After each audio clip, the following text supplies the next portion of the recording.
Visita della Commissione antimafia stamane ad Agrigento presso la Prefettura presieduta dall'onorevole Antonello Cracolici, che ha affermato a 2 anni dalla prima tappa della Commissione antimafia nell'Agrigentino permane un dato: questo è un territorio importante per l'organizzazione criminale.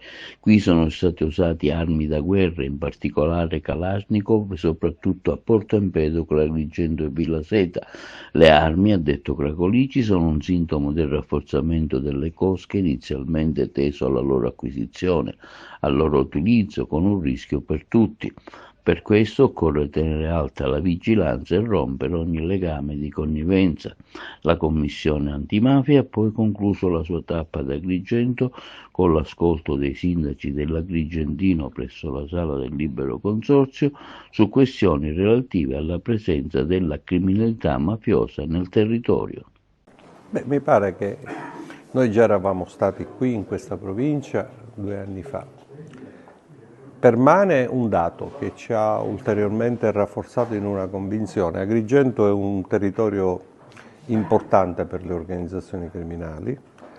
Abbiamo appreso ad esempio l'uso di armi da guerra, non più il possesso, ma sono state usate recentemente nel territorio dell'Agrigentino, in particolare a Porto Empedocle, ad Agrigento città, a Villa Seta, l'utilizzo di Kalashnikov con un'ingente quantità di proiettili da sparo utilizzati.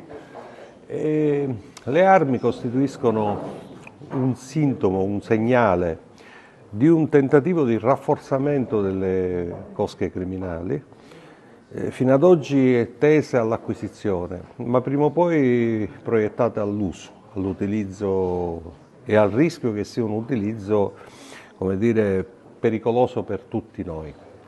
Ecco perché con tenere alta la vigilanza sul sistema del rafforzamento della criminalità, assieme all'impegno a rompere ogni legame di connivenza e di convivenza, perché la criminalità ha solo un interesse: fare soldi e reinvestire i soldi che fa.